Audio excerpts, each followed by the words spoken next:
Istana respons soal reshuffle dan isu keponakan Prabowo masuk kabinet. Isu perombakan kabinet santer akan dilakukan Presiden Prabowo Subianto dalam waktu dekat.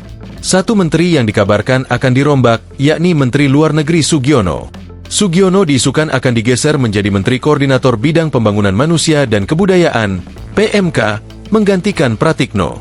Kursi Menlu nantinya akan diisi Wakil Ketua Komisi 1 DPR RI dari fraksi Gerindra Budi Satrio Djiwandono. Dirangkum dari berbagai sumber, Budi Satrio adalah politikus Partai Gerindra, partai besutan pamannya yakni Prabowo Subianto. Dia merupakan anak mantan Gubernur Bank Indonesia Sudrajat Djiwandono dengan Bianti Ningsih Midrawati yang merupakan kakak Prabowo.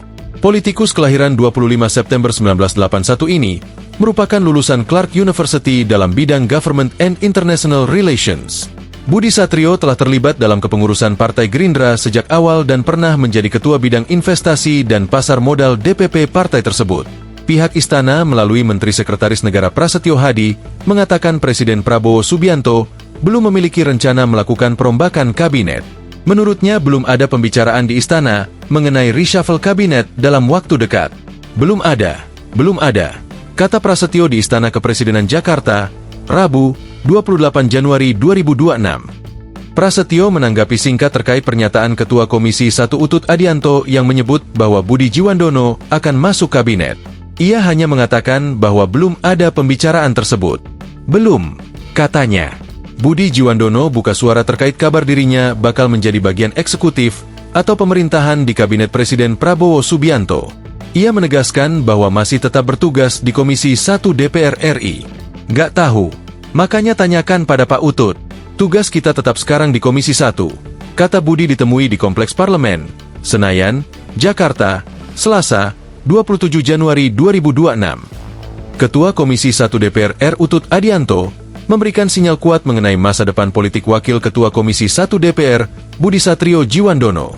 Hal itu disampaikan Utut saat membuka rapat kerja bersama Menteri Pertahanan, Panglima TNI, dan Kepala BIN di Komplek Parlemen, Senayan, Jakarta, Senin, 26 Januari 2026, kemarin. Awal membuka rapat, Utut menyapa para petinggi pertahanan dan keamanan yang hadir.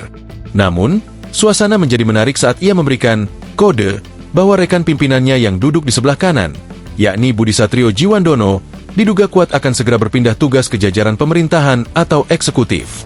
Mohon izin di depan ada Pak Menhan. Panglima dan Kepala BIN yang hadir itu menjadi daya tarik luar biasa. Kalau katanya orang sebelah kanan saya, yang dugaan saya sebentar lagi akan dieksekutif, you can beat the band with uniform, ujar Utut di hadapan para mitra kerja dalam rapat kemarin. Sejak dilantik menjadi presiden, Prabowo tercatat telah melakukan 3 kali reshuffle kabinet. Reshuffle pertama dilakukan pada 19 Februari 2025 dengan mengganti Menteri Pendidikan, Sains, dan Teknologi Sumantri Brojonegoro dengan Brian Yuliarto. Perombakan kedua dilakukan pada 8 September 2025, termasuk pergantian Menteri Keuangan serta pembentukan Kementerian Haji dan Umrah. Reshuffle ketiga dilakukan pada 19 Juli 2025. Dalam perombakan kabinet tersebut, Prabowo melantik 11 pejabat setingkat menteri hingga kepala lembaga. Download Tribun X sekarang, menghadirkan lokal menjadi Indonesia.